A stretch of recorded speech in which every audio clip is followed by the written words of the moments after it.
오늘 나눌 말씀의 제목은 기도의 콜라보입니다. 기도의 콜라보. 오늘 본문의 내용은 단순합니다. 수넴 여인의 아들이 죽었고요. 그리고 엘리사를 통해 이 죽었던 아들은 다시 살아나게 됩니다. 그게 오늘 본문의 내용입니다. 죽다 살아난 수넴 여인의 아들 이야기. 자, 그렇다면 오늘 묵상의 포커스는 어떻게 죽었는데 이 아들이 다시 살게 되었을까? 생명이 떠났는데 어떻게 다시 이 아들이 살 수 있었을까? 자, 이 질문을 가지고 보려고 합니다. 한마디로 이 아이가 다시 살 수 있었다는 것은 기도 때문입니다. 기도하면 살고 기도하지 않으면 죽는 겁니다. 오직 기도 외에 다른 것으로는 이런 유가 나갈 수가 없죠. 자, 그러면 사망에서 생명으로, 절망에서 희망으로, 낙심에서 주님을 찬양하는 찬미로 바뀔 수 있었던 기도, 어떤 기도였나, 어떻게 기도했나, 자, 세 가지로 보려고 합니다. 첫째, 이 수넴 여인의 기도는 굉장히 민첩한 기도, 기도의 민첩성을 좀 우리가 좀 볼 수가 있습니다. 아들이 어느 날 오후에 이제 아버지가 일하는 밭에 가요. 햇볕이 지금 우리처럼 굉장히 뜨거웠을까요? 아니면 몸이 뜨거웠을까요? 이 아들이 아빠 머리가 아파. 그래서 이제 엄마에게 가거라. 사환을 시켜 이 아들을 이제 엄마에게 데리고 갑니다. 엄마의 품에 안겨있던 이 아들이 갑자기 몸에서 힘이 모든 것이 쭉 빠져나가더니 그대로 숨을 거두어 버렸습니다. 아들의 이름을 연거푸 불러보지만 아들의 영혼은 이미 떠났어요. 성경은 이 아들이 잠깐 정신을 잃은 게 아니라 성경은 이 아들이 죽었다. 자, 20절 말씀 한번 보실까요? 시작. 곧 어머니에게로 데려갔더니 낮까지 어머니의 무릎에 앉아 있다가 기절한 게 아니라 죽었다. 그러자 죽었어요. 내가 너무 사랑하는 아들, 수넴 여인은 자식이 없다가 하나님의 놀라운 은혜로 자식이 생겼기 때문에 이 아들을 향한, 이 자식을 향한 마음이 여느 어머니, 아버지하고 좀 다릅니다. 너무너무 이 아들이 죽었다는 이 사실 앞에 이 수넴 여인의 이 마음은 정말로 무너졌을 거예요. 그런데 이 여인이 곧바로 자신의 아들이 죽자 곧바로 어떻게 하냐면 21절에 보니까 어머니가 올라가서 아들을 하나님의 사람의 침상 위에 두고, 여기서 하나님의 사람은 누굴까요? 엘리사입니다. 이 수넴 여인이 엘리사를 위하여 위에다가 별도의 공간을 마련을 했거든요. 그 침상에다가 이 아들의 이 죽은 시신을 올려놓았다. 그리고는 사환 한 명과 나귀를 타고 곧바로 엘리사에게 이제 달려가는 겁니다. 여기서 우리가 주목하고 싶은 것은 이 여인이 아이가 죽은 후에 굉장히 차분하게, 그러면서 또 신속하게 엘리사에게 가는 것을 볼 수가 있습니다. 남편이 물었겠죠. 어디 가려고 하는 거냐고. 엘리사에게 갑니다. 남편이 말합니다. 아니, 초하루도 아니고 안식일도 아닌데 왜 엘리사 선지자를 만나러 가는 거냐고. 그때 아내가 뭐라 그러냐면 23절에 여인이 이르되 평안을 비나이다, 이 얘기를 합니다. 평안을 비나이다. 지금 사실 평안한 건 아니거든요. 평안을 비나이다. 이게 뭐냐면 다른 번역에 보니까 아무 일 아닙니다. 별것 아닙니다. 괜찮습니다. 이러고 갔다는 거예요. 지금 절대 아무 일 없는 게 아니거든요. 지금 죽었잖아요, 아들이. 근데 이 얘기를 지금 남편에게 해요, 안 해요? 안 합니다. 방금 오후에 당신 밭에 갔던 우리 아들이 머리가 계속 아프다고 하더니 끝내는 죽었습니다. 이 얘기를 안 합니다. 수넴 여인을 통해서 오늘 우리가 지금 배우고 있는 기도의 원리를 지금 보는 겁니다. 이 여인은 기도를 어떻게 했는가? 얼른 기도했어요. 기도의 민첩성입니다. 얼른 아들이 딱 죽으니까 바로 엘리사에게 달려갑니다. 바로 하나님의 사람, 그냥 엘리사라고 표현하지 않고 하나님의 사람의 침상에 이 아들을 두었다. 이것은 무엇을 의미합니까? 바로 하나님께 그 문제를 들고 가는 거죠. 하나님께 지금 내 아들의 죽은 이 문제를 하나님께 딱 올려드리는 겁니다. 굉장히 빠르게. 이게 문제가 딱 터지니까 수냄 여인은 기도를 한참 있다 하는 게 아니라 딱 터지자마자 바로 기도를 시작하는 여인의 모습입니다. 두 번째, 어떻게 죽은 아들을 살렸나? 이제 엘리사에게 갑니다. 그리고 여인에게 묻습니다. 평안하냐? 그러자 여인이 이제 이야기를 하는 거죠. 우리 아들이 죽었습니다. 그러자 엘리사가 뭐라 그러냐면 자기 사환 게하시에게 지팡이를 주면서 얼른 가가지고 얼른 누가 뭐 인사하면 인사도 받지 말고 얼른 가가지고 이 아이의 얼굴 옆에다가 내 지팡이 두라고. 자, 이렇게 이야기를 합니다. 29절 말씀을 한번 같이 한번 읽어볼까요? 29절 시작. 엘리사가 게하시에게 이르되 내 허리를 묶고 내 지팡이를 손에 들고 가라.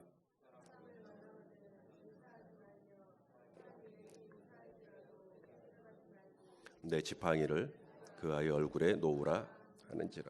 엘리사는 엘리사하고 접촉을 하면 뭔가가 일어납니다. 열왕기하 8장에 보면 죽은 사람이 엘리사의 뼈에 닿았더니 그 사람이 살아나 버립니다. 자, 열왕기하 13장 20절 21절 한번 볼까요? 열왕기하 13장 20절 21절. 자, 보여주십시오. 자, 시작. 엘리사가 죽으니 그를 장사하였고 해가 바뀜에 모압 도적대들이 그 땅에 온지라. 마침 사람을 장사하는 자들이 그 도적대를 보고 그의 시체를 엘리사의 묘실에 들이던짐에 시체가 엘리사의 뼈에 닿자 곧 회생하여 일어섰더라. 엘리사는 접촉만 해도 무슨 일이 일어납니다. 틀림없이 그런 엘리사가 준 지팡이라면 이 지팡이는 어떤 효험을 발휘할 수 있죠. 죽은 아들이라 할지라도 살아날 수 있을 겁니다. 그런데 그렇게 해서 지금 얼른 지팡이를 주고 이 지팡이를 아이 옆에다 두라고 했는데 여인은 이 엘리사의 조치에 만족하지 않습니다. 지팡이 아니라는 거예요. 내가 원하는 것.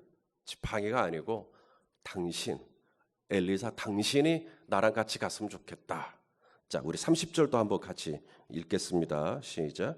아이의 어머니가 이르되 여호와께서 살아계심과 당신의 영혼이 살아계심을 두고 맹세하노니 내가 당신을 떠나지 아니하리이다. 엘리사가 이에 일어나 여인을 따라가니라.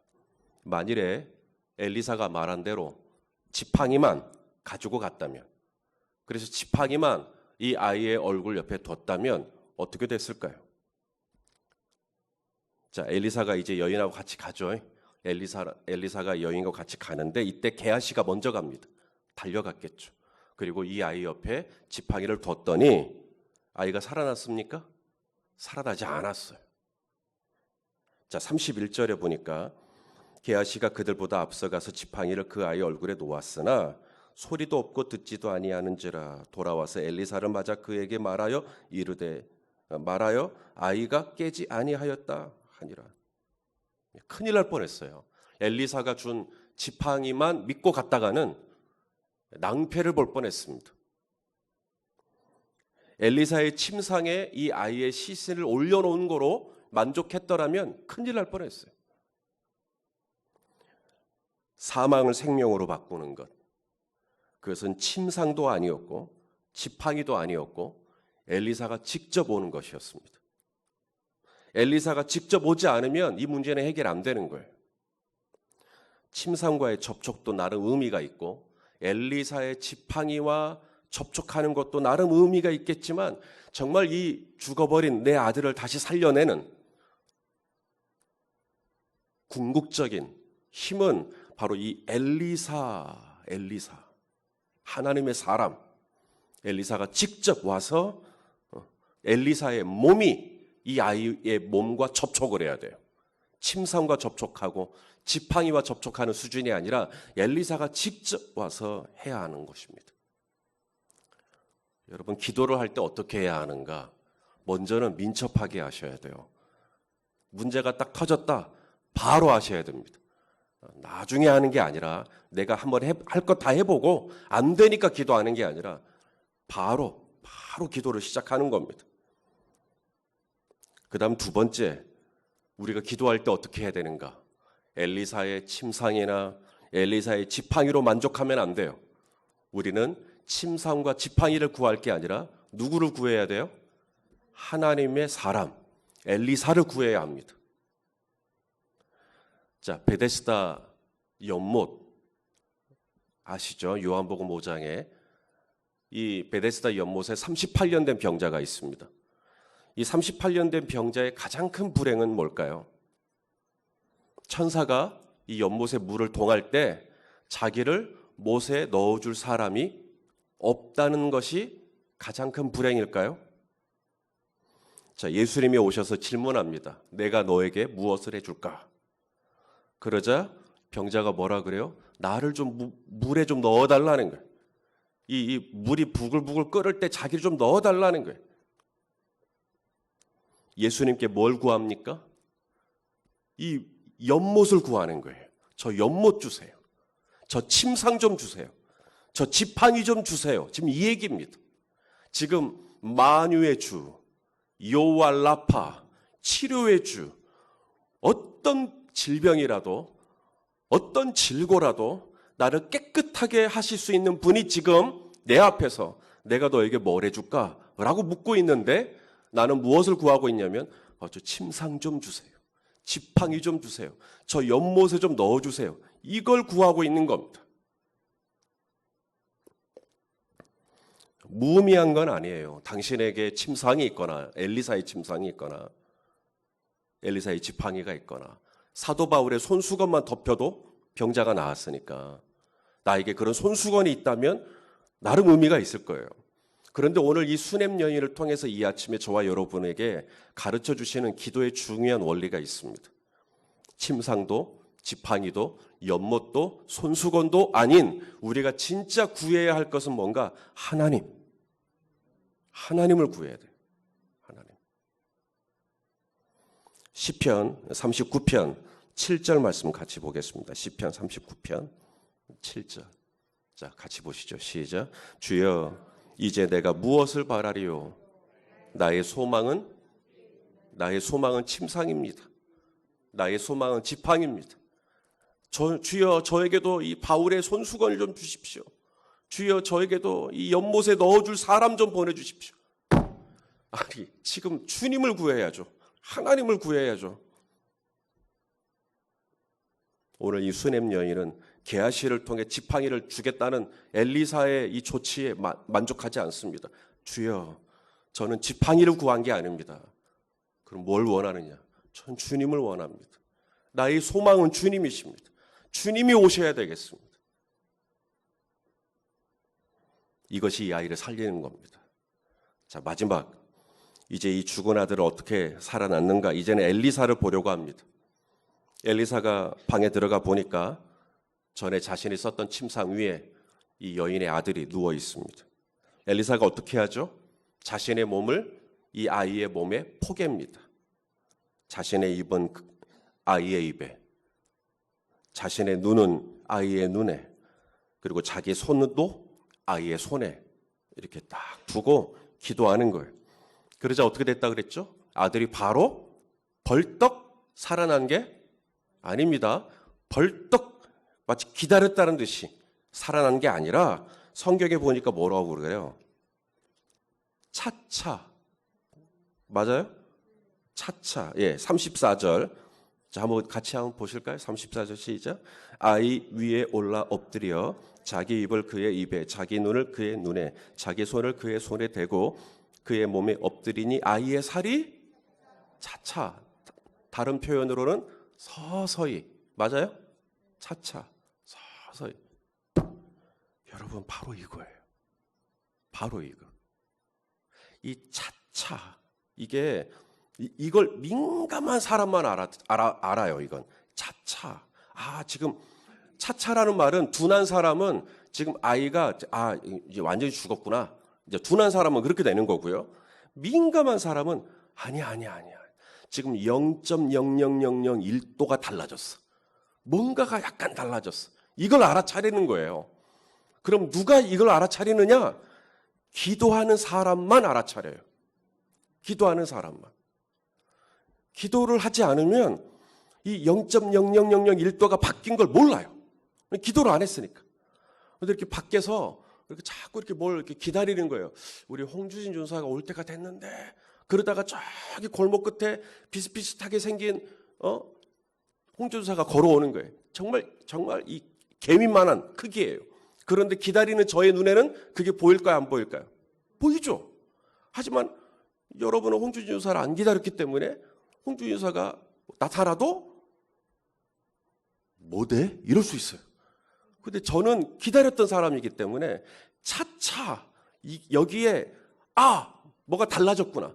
뭔가가 좀 분위기가 바뀌었구나. 이게 딱 오는 거예요. 비구름. 엘리야가 3년 6개월 동안 비가 내리지 않았잖아요. 기근이 왔잖아요. 이때 하나님께서 이제 비를 내리겠다라고 말씀하셨어요. 그러자 이제 엘리야가 올라가서 기도를 합니다. 주여, 이제 비 내려주십시오. 근데 비가 바로 내리지 않았죠. 막 무릎 사이에 얼굴을 집어넣고 막 하나님 비 내려주십시오. 기도하고 또 기도하고 그러다가 이 엘리야의 종이 뭐라 그래요? 저기 뭐가 보인다는 거예요. 뭐가 보인다 그랬어요? 손바닥만한 구름이 하나 보입니다. 이것을 딱 알아차리는 거예요, 엘리야가. 그리고는 뭐라 그래요? 빨리 내려가서 왕에게 이제 비가 내릴 거니까 빨리 돌아가시라고 해라.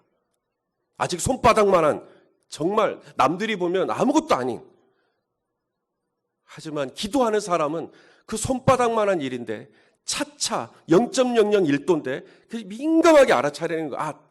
지금 뭔가가 됐구나. 뭔가가 달라졌구나. 엘리사의 기도는 집안을 잠깐 다니다가 다시 또 아이의 몸에 자신의 몸을 포갭니다. 그리고 전과 같이 또 기도합니다. 역시나 차차 아주 조금 달라졌어. 그럼 또 다시 기도합니다. 그리고 마침내 이 아들은 재채기를 하고 그리고 생명이 회복이 되죠. 엘리사의 기도 어떤 기도일까요? 살아날 때까지 하는 기도입니다. 살아날 때까지. 차차에 낙심하지 않는 거예요. 많은 분들이 이 차차에 낙심합니다. 손바닥만한 구름에 낙심해요. 왜냐하면 안 보이거든요. 차차가 안 느껴지거든요. 그러면 기도가 안 돼요. 그런데 엘리사는 차차 정말 0.001mm 막 이런 건데도 낙심하지 않고 차차 좀 남편이 확 변했으면 좋겠는데 차차 변하거든요. 그럴지라도 정말 더디지만 정말 이게 잘 눈에 띄지도 않지만 낙심하지 않고 마침내 이 아들이 살아날 때까지, 마침내 하늘이 열리고 비가 내릴 때까지, 찾을 때까지, 주실 때까지, 문이 열릴 때까지, 그게 엘리사의 기도입니다. 만일에 엘리사의 침상에 효험이 있었다. 그래서 침상에 아이를 눕히자마자 아이가 나와버렸다. 그러면 우리는 절망합니다. 왜냐하면 엘리사의 침상은 지금 없거든요. 엘리사의 지팡이가 이 아이를 낳게 했다. 그러면 아마 전 세계에 있는 모든 탐험가들은 이 지팡이를 찾아 헤매고 있을 거예요. 그런데 오늘 이 죽은 아들을 살려낸 것, 그것은 침상도 지팡이도 아닌 뭐죠? 하나님의 전적인 은혜였습니다. 수냄 여인의 민첩한 기도, 바로 기도를 시작하죠. 침상도 지팡이도 아닌 하나님만 구합니다. 하나님. 그리고 마침내 차차 일하시는, 서서히 일하시는, 정말 더디 일하시는 것 같지만 낙심하지 않고 또 돌아다니다가 또 다시 기도하고, 돌아다니다가 또 기도하고, 돌아다니다가 또 기도하고, 언제까지? 살아날 때까지, 역사가 일어날 때까지 차차 그게 기도하는 사람에게는 가장 큰 위로예요. 그래도 우리 남편이 조금씩, 그래도 우리 자식이 조금씩.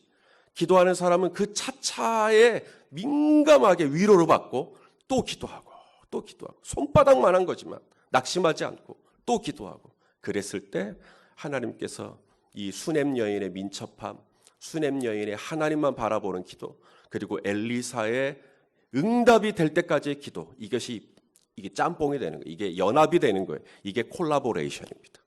나의 기도만 하는 게 아니라 나 혼자 기도하는 게 아니라 엘리사도 같이, 수냄 여인도 같이, 그렇게 기도가 함께 연합할 때 나의 민첩함, 또 누군가에게는 하나님만 바라보는 믿음, 또 누군가에게는 응답될 때까지 하는 인내의 기도, 이것이 참 이렇게 잘 버무려지면, 이게 하나의 팀이 되면 죽었던 아들도 살려내는 놀라운 역사가 일어나게 되는 것을 믿으시길 바랍니다.